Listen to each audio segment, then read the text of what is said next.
FSN Radio. It's all about what's next. Go to financialsurvivalnetwork.com and sign up for your free weekly newsletter. You'll also get 3 free reports. The Financial Survival Network. It's all about what's next.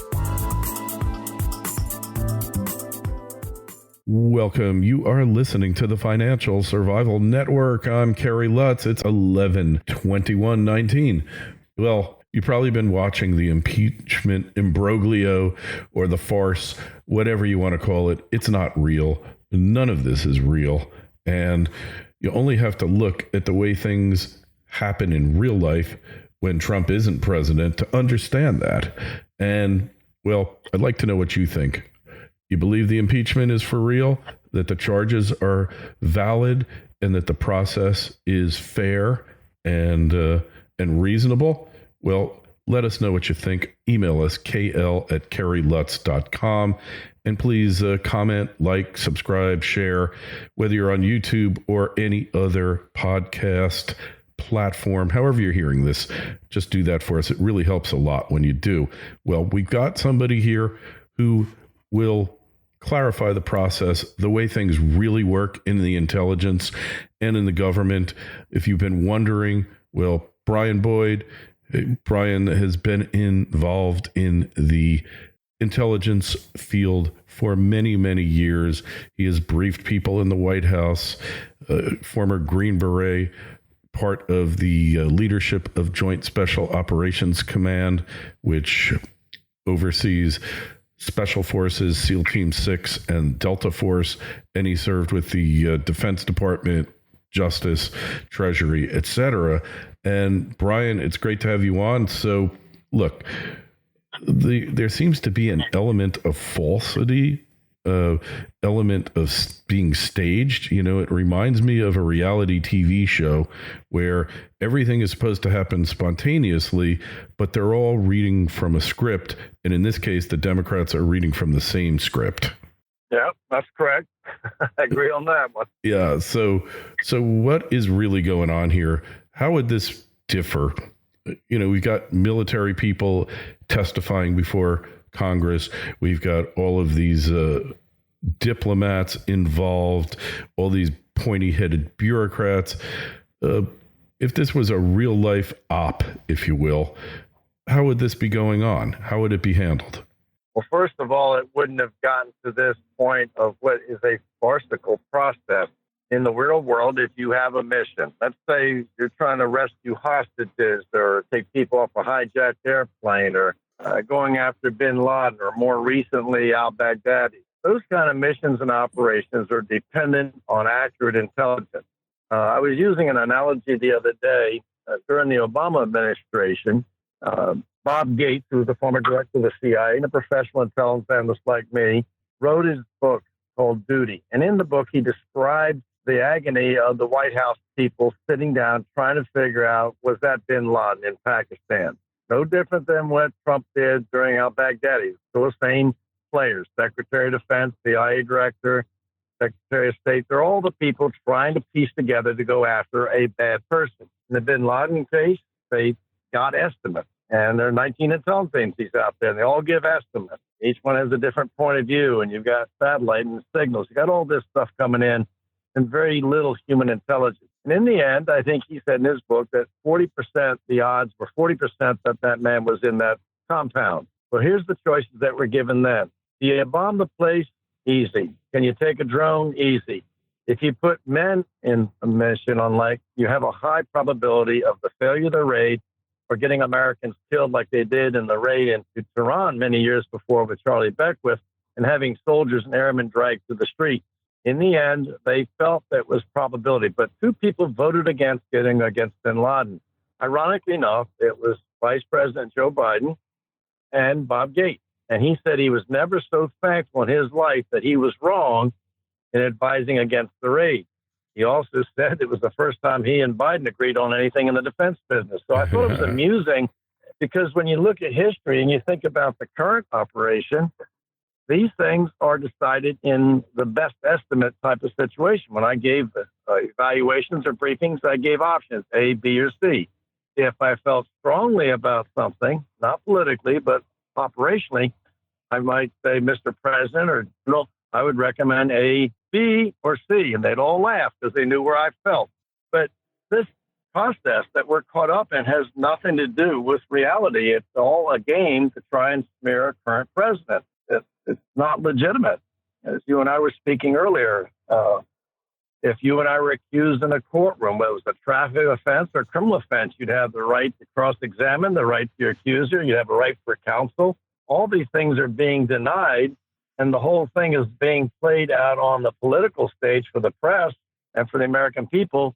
But 90% of it is below ground, no pun intended, and the information is not really being presented. And when you withhold the evidence, and the Republicans are mad because they can't get the full story, and they're not allowed to cross-examine. I think what this congressman from New York kind of tore the one testimony apart. He said there was no crime.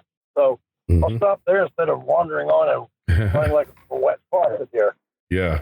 What about the idea of the guy testifying, Vindman, before Congress in his uniform, which is really not appropriate, is it?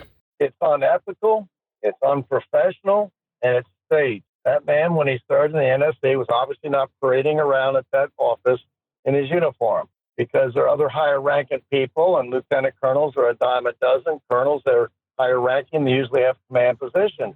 So he's a specialist in that field, okay? I'm not going to knock his war wounds. He obviously was in the wrong place, the wrong time. He wasn't shooting in combat. He got hit by a roadside bomb. Well, that's because he was traveling in a vehicle. I'm not going to knock his history. What I'm knocking is his misuse of the American uniform and giving the illusion to the public that he's representing the United States Army, which he is definitely not doing. If his boss was there in his uniform, which one would you listen to? The boss who said, I verbally reprimanded this lieutenant colonel for his behavior in Germany in a joint exercise where he was denigrating Americans. Sure, he's an Obama fan. That's not a problem. You can be a fan of any president. But you don't knock American values and American citizens and Americans as a country in front of Russians and subordinate lieutenants and subordinate officers. That's where I have an issue with the man.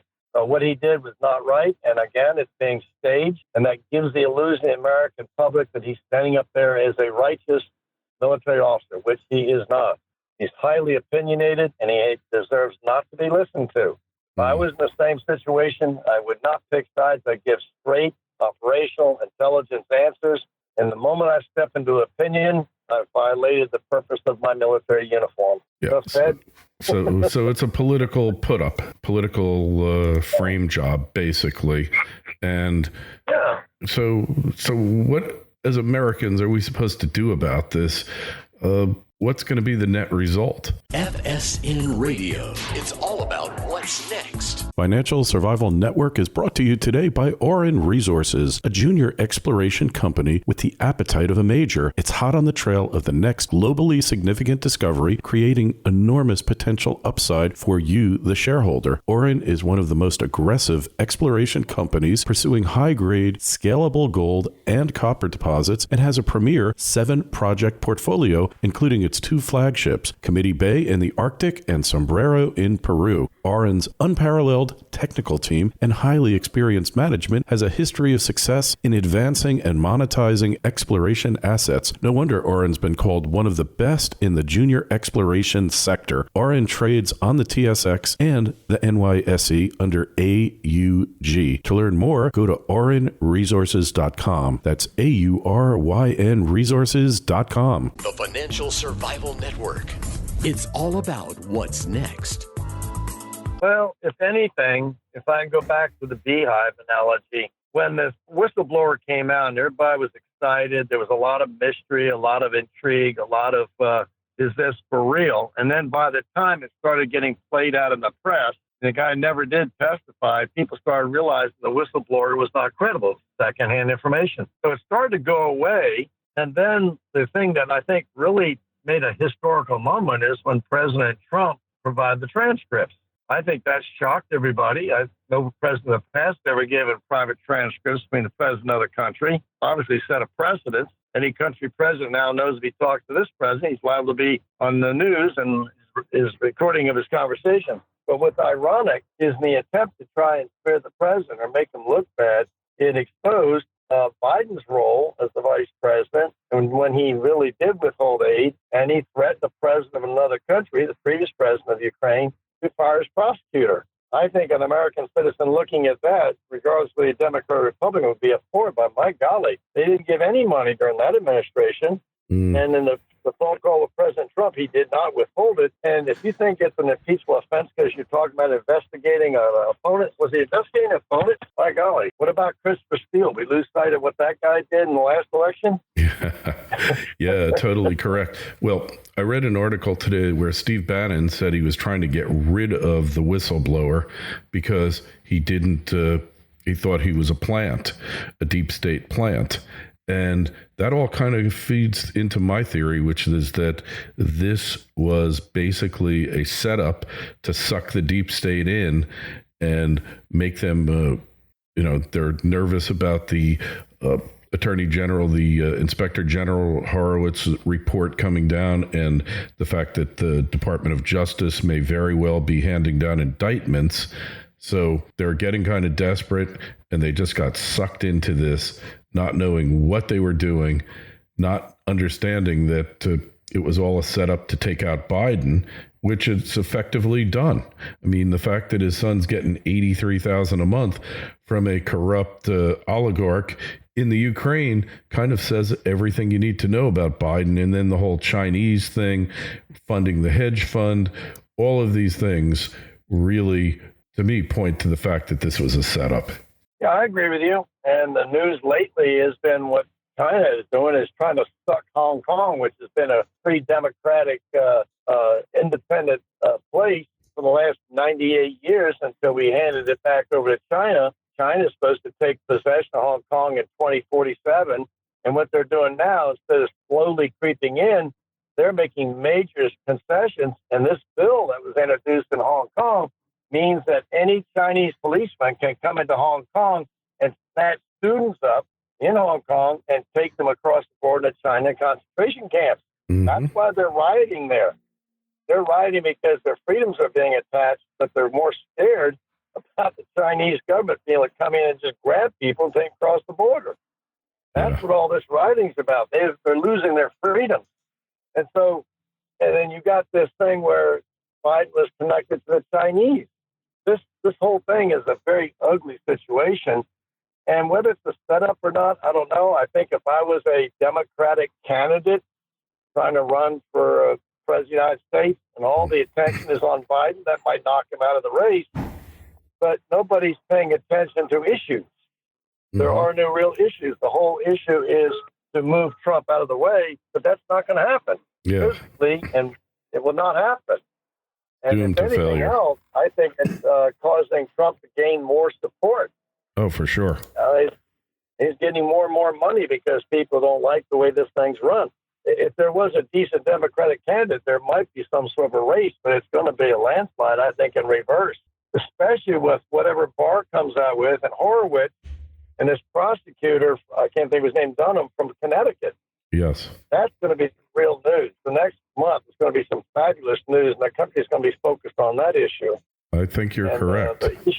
Adam Schiff is going to run out of steam. He can't come up with any more bureaucrats. I mean, these bureaucrats are know-nothing people, and none of them have really said anything. The bosses of some of these people have actually disagreed with the people.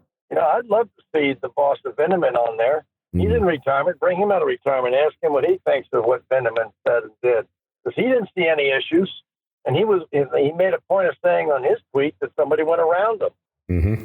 When I was in government, I had a deputy that I couldn't trust half the time. I was afraid to sleep and let him take over the watch. Because I couldn't trust his decision making. Isn't it typical in government that you have these types of situations, though? You have it in the business world, too. I've been in private business. I even became a defense contractor and had people disagreeing with me on certain things. There's always integrity issues. I'm a big believer in the IG, the Inspector General process. I've been involved once or twice in government service where I went to the IG over an issue. I even had a boss fired because he was dishonest. And it takes a lot of guts, a lot of hoopla, a lot of balls. Sorry to say that so bluntly, but you got to stand on principles. Now, I was raised as a Boy Scout, so I still think and act like a Boy Scout. And I'll tell you, the 12 points of Scott Law mean a lot to me. But not everybody in business world or the private sector or the government follows those principles. So you have to have an IG process. That's why I'm so happy the IG at the Justice Department and Horowitz has raised the bar, whereas the FBI has not really performed the way they should. It's embarrassing to me that our FBI has been politicized at the highest levels. I personally hope that McCabe is prosecuted for what he did. Yeah, they definitely should. That was horrible. Mm-hmm. And at least the U.S. Attorney's going to do something. That gives me some sense that there's justice out there. Does that make you feel a little bit better? Well, when I see the indictments and I see the report, I'm holding off judgment until I see it. But by all accounts, Horowitz seems to have some integrity, although he was an Obama appointee, let's face it. So you got to take it with somewhat of a grain. But I think he's out for the truth. And Barr, I think is legit. And Durham, I think, is pretty well incorruptible. So between the three. Right. And then the U.S. Attorney in Washington, D.C., who brought the indictment against McCabe, that's really refreshing news, because the DOJ sort of blew him off when McCabe filed suit against the Department of Justice that he was wrongfully fired. They went to the U.S. Attorney's Office, and the Attorney General said, "Go talk to the U.S. Attorney's Office." I started laughing. I said, "Well, that's pretty good." They blew him off, and he lost his appeal. Well, he should lose his appeal. And somebody at that level is not immune to prosecution, Yeah, very true. No one is above the law, as they like to say. But unfortunately, it really looks like, Brian, we've got a two-tier justice system. And really, we've seen awful things take place over the past couple of administrations that should have never been allowed to happen. And so what about the deep state? I mean, in a lot of ways, maybe you were like somewhat part of it. So what's your take on the deep state? Up until Trump, we never believed there was one, or we always thought there was, but we were never sure, right? Well, that's true. And I never really witnessed it in the years that I was in the government. I'm over 70, so it's been a number of years since I retired. But I worked for a defense contractor when I retired, and I was brought out of retirement. I was living in Arizona and brought out of retirement to help put together the means of training troops for the Gulf War. And that was sort of an ironic twist of fate. When they were planning the Gulf War, and after 17 UN resolutions of trying to force Saddam Hussein out of Kuwait, we pulled together a coalition of countries, all of which agreed to get Saddam Hussein out of Kuwait because he invaded a country unlawfully. And that was done as a coalition. It wasn't an American decision. It was some 18 countries, I believe, 12 countries involved in that. I was brought back in to train troops because we discovered that there was less than 0.5% or 1% of military people that had any combat experience. And when I started checking out the Green Berets back then in 91 or 90, they were going around the woods playing paintball guns. Yeah, that's good and training. They thought that was combat. And they didn't realize I could get somebody at 1,000 meters with a laser. So we had to bring these kids up to speed because the Army was not prepared. The military was absolutely not prepared for a war because we've become soft and fallow. There's been a lot of downgrading, and 90% of the military people had no experience. So it took a lot to put it back together again because our Defense Department was enormously weak. And like I said, the Green Berets back then weren't capable of doing anything. And I started training these kids and trying to give up the real. We'd parachute them into an area and they'd forget water and they'd forget bullets. Oh my God, the war that's not that bad. So we had to do a lot of war gaming, a lot of exercising together, and we pulled together joint exercises. And it took a long time to be prepared to finally go in and do that. And that was a well-prosecuted operation. Interesting. And I think we learned a lot of lessons, but it's taken a while to get us back up to speed. The 9/11 thing certainly forced us into doing new choices. Well, interesting. And we appreciate your service. Thank you so much, Brian. It's been a pleasure. If people want to find out more about you and read your work, where should you go? Well, they're welcome to email me. My email address is magicofbrianboyd@yahoo.com. I'm a professional magician because I ended up doing that. started using it as a way to control nasty people. But that's I cool. do that professionally, and I have a lot of fun at it. I'm still in the secrets business. I just keep them better than the government does. All right. Well, we love it. Hey, we love it. Keep up the great work. And questions, comments for Brian or myself, we'd love to get your email, your views on what's going on here with impeachment. Also, go to our website, sign up for a newsletter, financialsurvivalnetwork.com, and the Twitter feeds at Kerry Lutz, Facebook page is Financial Survival Network. Brian, thanks so much for coming on and interrupting your enjoyable retirement to share your wisdom with us. We wish you the best of luck. Thank you very much. And I'd refer, if everybody has any questions, refer them all through you. That way we could sort of work it out jointly rather than my independent view. I think every question should really be forwarded to you, and I'll take it from there. How's that? It sounds great. All right. Hey, thank you so much. All right, Airborne. God bless. You too. FSN Radio. It's all about what's next. Go to financialsurvivalnetwork.com and sign up for your free weekly newsletter. You'll also get 3 free reports. The Financial Survival Network. It's all about what's next.